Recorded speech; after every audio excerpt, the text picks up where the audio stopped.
I can't believe it's already April. This year is just zipping by, but that does mean it's time for March faves and fails. And before I get into that, I want to ask a question, okay?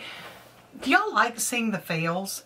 Because sometimes people will get really personal about their makeup sometimes, and if you say this doesn't work out for me, you would think that you committed an atrocity. So I don't know. Do you like to see the fails, or would you just leave it at the faves?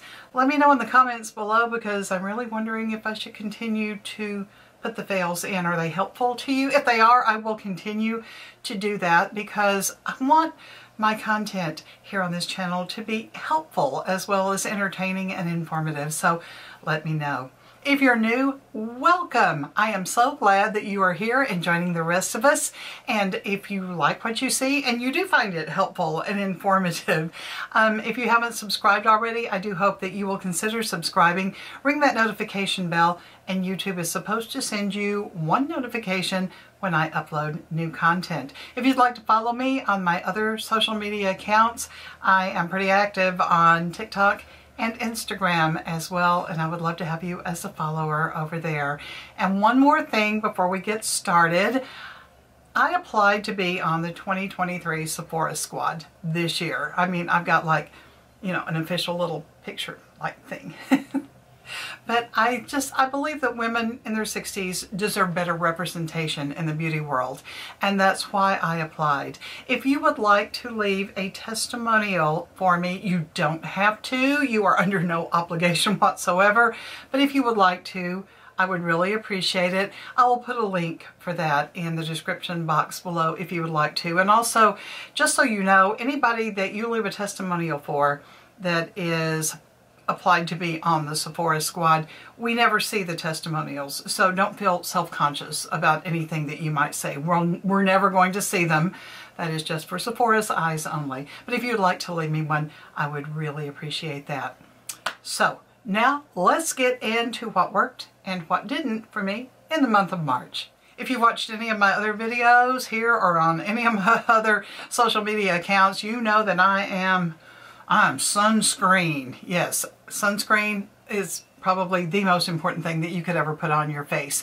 And I found one that I just absolutely adore in the month of March, and it is from Krave Beauty. This is the Beat the Sun sunscreen. I've used mineral sunscreens for years, so I didn't know if I was going to like this one because this is a chemical sunscreen. Chemical sunscreens have not worked out for me in the past. They have left a white cast, or they have felt icky on my face, or they don't play well under my makeup. There's been a lot of reasons that I moved away from chemical sunscreens and started using minerals. So when I heard about this one from Krave Beauty, I thought, I don't know if I'm going to like that, but it is so affordably priced.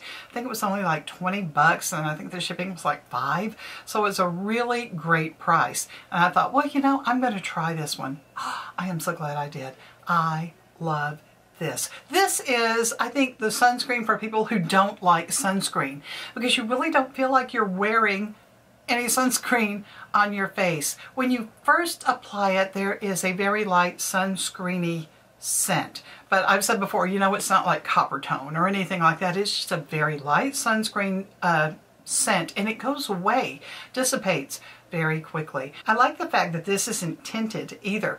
The last two mineral sunscreens that I've used have been tinted, and the tint just, especially the last one I used, it was from Undefined. It was the R&R Sun Serum. Great sunscreen, but the tint was so dark that it was messing up my makeup. It would like get up into my hair. It just, I couldn't stand it, which is the reason I tried this. There's no tint in this.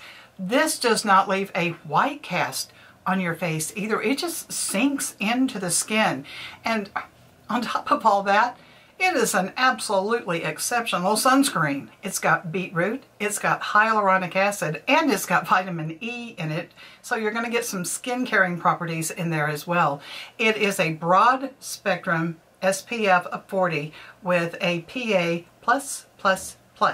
So you can't hardly beat it. It's going to protect your skin from the sun. It's going to stop any of those bad signs of aging, and most importantly, it is going to set up a barrier against the sun on your skin so you don't get skin cancer. I'm in love with this sunscreen. I am so glad I found it, and it is one of my absolute faves for the month of March.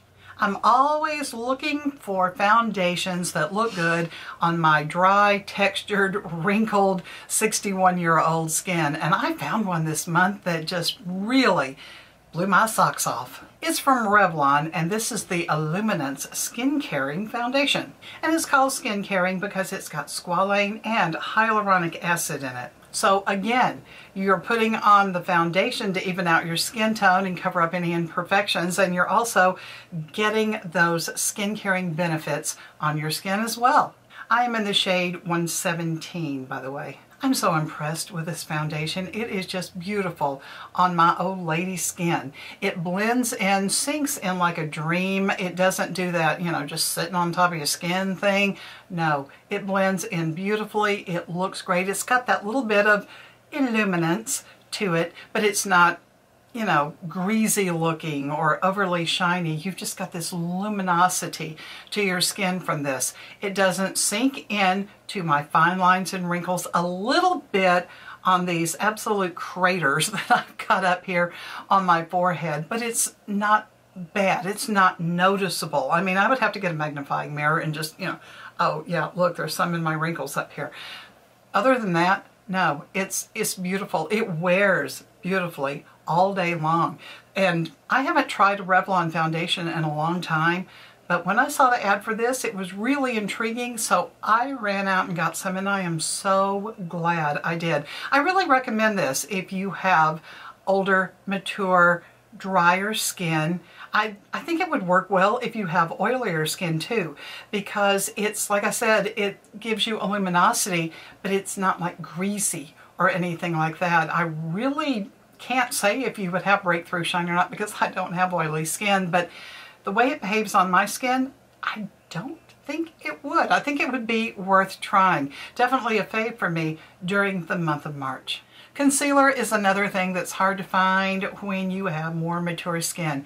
My under eyes are incredibly dry. They've got texture, like, you know, like chicken skin. Yeah, what is up with that? They didn't tell us about this when we were in 6th grade. They pulled us aside to tell us about Kotex and deodorant. They should have told us your under eyes are going to just absolutely lose their minds.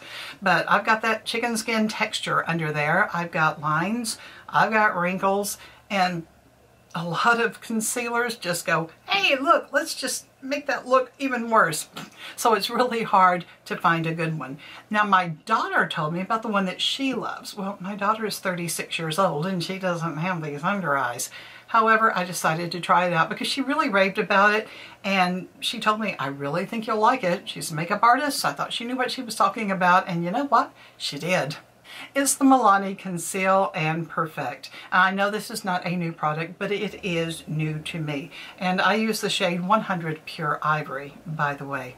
I have been so impressed with this concealer, and I am just kicking myself for not trying it sooner. The coverage is beautiful without being cakey or heavy looking. I use an orange color corrector under my eyes. I use the one from LA Girl, and it's orange, so it is very bright, you know, under my eyes. It looks like clown makeup, but this covers it beautifully without making my eyes look heavy and made up. And like I said, cakey. This doesn't do this. This covers up any imperfections. It covers up my color corrector. It wears well all day. There might be a little bit of minimal creasing because I do have a lot of wrinkles, and I don't know if you can tell or not, but I'm just a little bit expressive when I talk. So yeah, I got some crinkling going on under there. So it may crease a little bit under the eyes with me moving around so much, but I just do a little pat, pat, pat, pat, pat, and the creasing goes away. So I really, really like this concealer. I was so glad my daughter told me about it because it quickly became a favorite for the month of March. Several months ago, Patchology sent me quite a few of their products to try, and I was thrilled. I mean, that came out of nowhere, and I was just absolutely over the moon, because the only thing I had tried from Patchology prior to this was their under eye gel patches, which I love. I keep them in my mini fridge, and God, it just feels so good going on my eyes. But one of the things was this. This is called the Lip Service, and this is a gloss to balm lip mask. I didn't know Patchology made this, but I have fallen in love with this product. This is now part of my 1-2 punch on keeping my lips soft and hydrated and looking good. And this is the one that I use during the day. I put this on in the morning before I begin my skincare, and I keep it on all during my skincare and all through my makeup application. Then I'll take this nibby scrubby thing here that I heard about from Tati Westbrook and just kind of, you know, run it across my lips. I don't take the product off. I just kind of, you know, do this with it, and it just keeps my lips so hydrated and looking so good under my lip products. And if I don't wear lipstick at all, I'll just reapply this sometime during the day. My lips feel so good. I wear this all day, every day, and then at night I use the Fenty Skin Plush Pudding Lip Mask. That's my nighttime. And this, with that, my lips had never looked better. They are soft, they are hydrated. I don't have those little dry, flaky patches come out anymore. And I don't know, I kind of think the lines and all the icky stuff, you know, has kind of been diminished a little bit. And I credit this. So this has been a wonderful find. I really highly recommend this. I think this is a beautiful product. It is so underrated. Like I said, I had never heard of it before they sent it to me, and God, I am so glad they did. And oh, by the way, if you do want to try it, they gave me a code for you. I don't make any money off of that code, just so you'll know. I'm not going to get anything off of it, but you can get 15% off of any Patchology purchase that you make if you use my code, which is JuliePage15, and I'll put that in the description box for you. But I really recommend this. I love it. I am so thrilled that I was able to try it, because it has done wonders for my lips. My last favorite for this month is from Maybelline, and it's a mascara. And this is surprising to me because I have never been able to find a Maybelline mascara that worked for me. I remember in high school, everybody was using the Great Lash, you know, the one that's in the pink and green, and that has been a bestseller since time out of mind because it works so beautifully for so many people. It never did work on me. I would put that on and like 5 minutes later, I would look like a raccoon. And unfortunately, that has been my experience with every Maybelline mascara that I've tried since that time. However, we have a winner. This is the Lash Sensational Sky High Mascara from Maybelline, and this is in the color Cosmic Black. I know most of the Sky Highs are in different colored bottles. I think they're pink with black, and this one is black with pink. I love this mascara. I've got it on right now. In fact, I am wearing all the favorites that I have mentioned on my face, and I'll link everything that I'm wearing in the description box below for you. But this mascara, I have been so impressed with this. The first time I wore it, I did get a little smearage under the eyes, and I did get some flaking. And I thought, this isn't going to work, and that really bummed me out because you do get sky high length with this mascara. My lashes look like I'm wearing false lashes, but I couldn't get it to work that first day, so I went in with a primer. I went in with the Essence Volume Booster Lash Primer, and I use this with my Essence Lash Princess mascara. It always holds it on really well, so I thought, if it worked for that, it should work for this, and it does. So this has been a winner for me. In fact, I don't think I have worn any other mascara since I put it on with this lash primer, and it stayed all day. The only problem I have with this mascara, it's kind of hard to get off. Now, I know a lot of that is the lash primer, because when I use the lash primer, like with the Essence or with a Revlon, it does make the mascara a little bit harder to get off, and this one, this is almost a booger bear to get off. I even got out the box out of the trash to see if it was waterproof, but it's not. But it stays on. But I do use the Clinique Take the Day Off Balm, and I just do a little bit of rubbing in there, and it does come off. But I have been so impressed with this. I am so glad that I tried it and gave this Maybelline mascara a try, because it is a favorite for the month of March. I have two fails. Unfortunately, they are both from L'Oreal.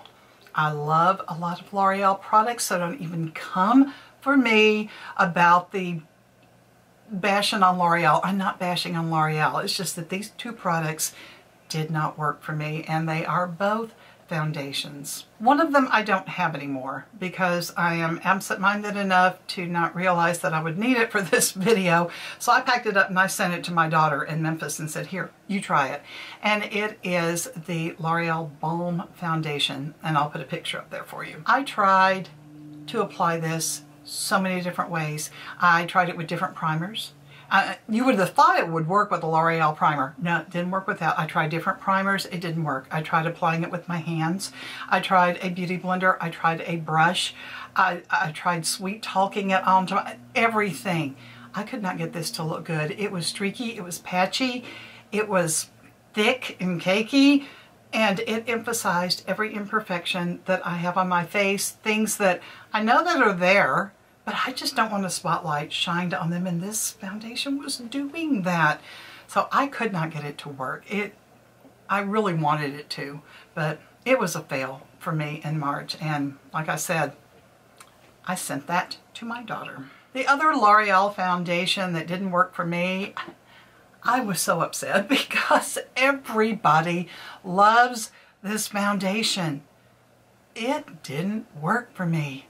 And unfortunately, it is the L'Oreal True Match. Again, I tried everything. I tried different primers. I tried water-based primers because everybody said, well, a silicone primer is not going to work. So I tried a water-based primer. No, it just sat on my skin and looked like foundation. It played up dry patches where I don't have dry patches. It settled into every pore, every wrinkle. It was patchy, it was streaky. It didn't work for me, and I tried because everybody else seems to love this foundation. But like every other makeup product on the face of the earth, no one thing is going to work for everybody. If it did, this would be the only foundation that they made. But they know it's not going to work for everybody, so they make different foundations for different skin types and different people. Thank goodness, because this one doesn't work for me. And I tried, and I wanted it to work. I wanted to like this foundation, but no.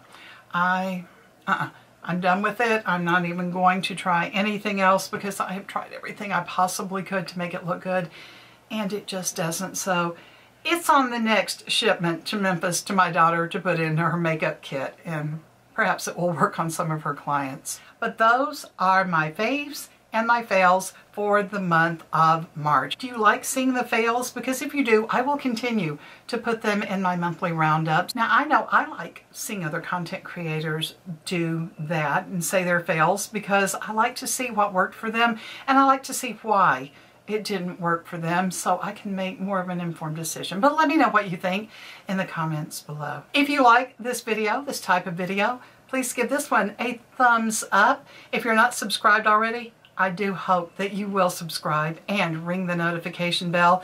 And I hope you'll follow me on my other social media accounts. I'm active on TikTok and on Instagram, and I would love to have you as a follower over there. Thank you so much for spending some time with me today, and I will talk to you next time.